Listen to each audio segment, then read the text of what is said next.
Hi everyone, today we've got some really cool hiding spots for you in Red Dead Online. Now, right now, these really serve no purpose other than you trying to hide from other players trying to take you out, because Red Dead Online is a literal war zone. If there's one thing Rockstar Games has done good with Red Dead Online is they made it really like the Wild Wild West. You can't trust anybody. And with that said, today I've picked out 10 locations all across the map that you can use to your advantage right now if you're just trying to escape from enemies. If you've got a bunch of them, that won't leave you alone in a lobby, and you really want to make them scratch their heads and think, whoa, how do I get to this spot? Why can't I be annoying and kill this guy? Well, that's what I'm going to show you how to do today, because at the time that I'm making this video, with Red Dead Online being in the beta stage, there is no online bounties, so it's not like GTA Online where we can call in and place a bounty on your head, and you gotta try and live for 24 hours or else somebody gets to kill you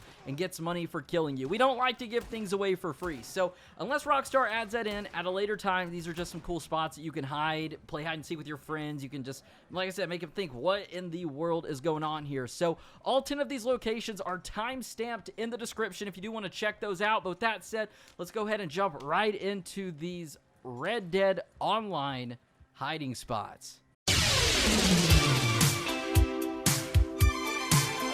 Number 10, the Caves of New Austin. Just on the outside of the northern part of New Austin, there is a network of like different caves. Now, they don't go very deep into the ground or anything like that, so this is definitely one of these locations that you might back yourself into a corner in if you're not too good at aiming, but because there are so many of them in such a close proximity, you can use this to your tactical advantage. For one, because you are on top of a hill, so you can play King of the Hill here, because anytime you take an enemy out, they're going to have to make their way all the way up the hill, and because there's a couple of these different little inlets or these caves, you can move around very quick, and it's going to confuse the crap out of your enemy or the person trying to take you out, and this just makes for a very nice location to do this. Number 9, the Ambery Sniper Tower. Now, what makes this such a good location is, once again, you have this height advantage, and it's almost like King of the Hill. Now, of course, you are backed into a corner pretty much with one way in and one way out of this place. But the good thing about it is you are so high up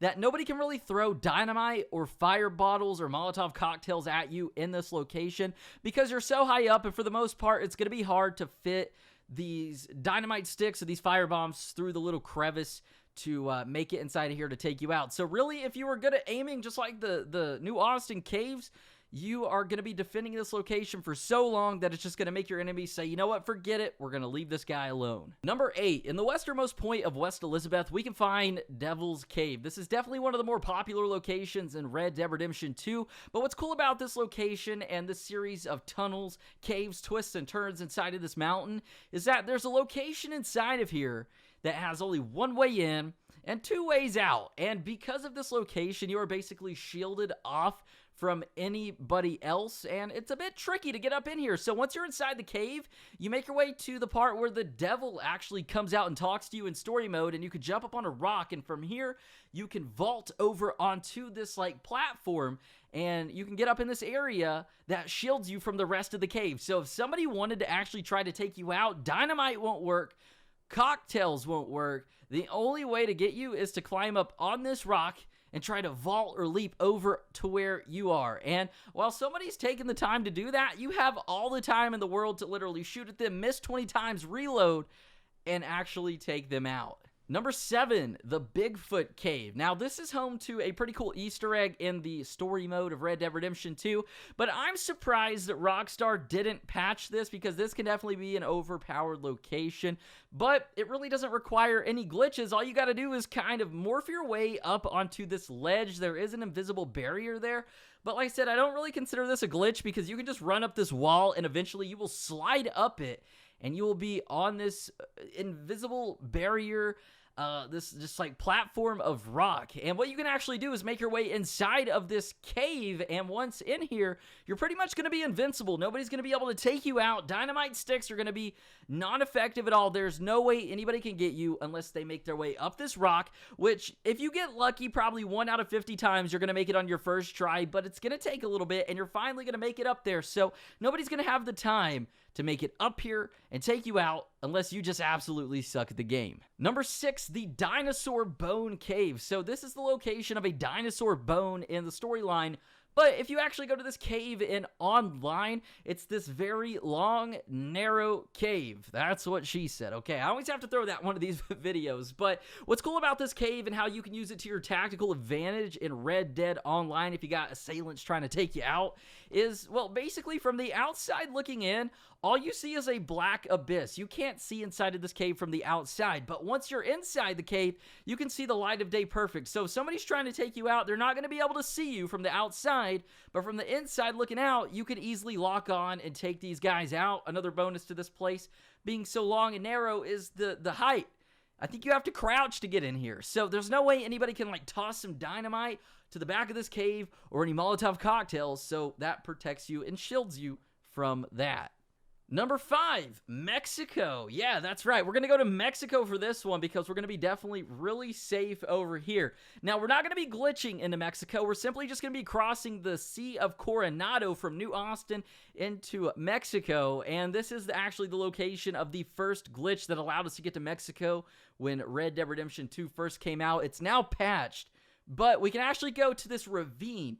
And we're going to be protected. We're going to have one way in and one way out. We're going to have this height advantage. And also, the great thing about this area is that if anybody's trying to get to you, they're going to have to cross the river. And when crossing the river, they're going to be more focused on trying to control your horse as it swims across the water, opposed to having time to precisely aim to take you out. So I would bet that even though you're a little bit exposed in this area, for the most part, this is probably the safest area in Red Dead Online. Number 4, the Cave of Mount Shan. Now, this is the only cave I know about so far at Mount Shan. There might be more of them, but there's a really neat cave at the middle part of the mountain, and you simply just make your way in there. And what's nice about this is there's still one way in, one way out.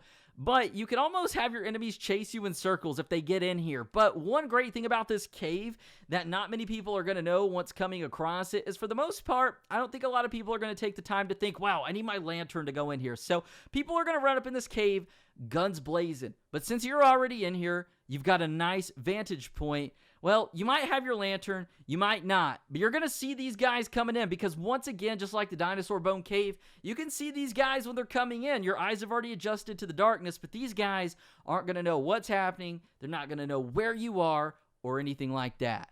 Number 3, the Mineshaft outside of Annesburg. So there's actually 2 different locations to get here, but this Mineshaft is just a series of tunnels, and it can be very confusing. You can actually access from the top of the ground, like a road on a hill, or you can access from the base, which is actually in Annesburg. But because these tunnels, or this network of just Mineshaft, I don't even know if that makes sense, is somewhat vast, it can be very confusing. What you can also use to your advantage down here is the barrels of gunpowder and TNT to explode enemies if they get close to you. And another thing is there are live NPCs down here working, meaning that whoever's trying to find you might see one of these NPCs and freak out and think it's you and shoot them, and they're going to give away their location, and you're going to know exactly where they are. Number 2, the Waterfall Cave. This is definitely one of the more popular locations that a lot of people do know about, but you can get a lantern, go to the Elysian Pool, and use this area to your advantage because behind this waterfall, we do have a nice series of dark caves that go way deep into the underground, and you can go way down here. You can camp out. This is definitely one of the more unsafe areas, too, because it's easy for people to drop some dynamite bombs on you. So I wouldn't recommend going here too much, but if you like to play hide and seek without a lantern, this is definitely going to be a tricky place for enemies to try and find you. Number 1, the summit of Mount Hagen. This is actually where the ending of the epilogue takes place. And upon going back here, I realized that in Red Dead Online, we can actually go inside this building that Dutch comes out of if you've played the epilogue. If not, there's this nice tower, almost, this building with one way in and one way out. And it's very similar to the Ambery sniper tower. It's not as tall.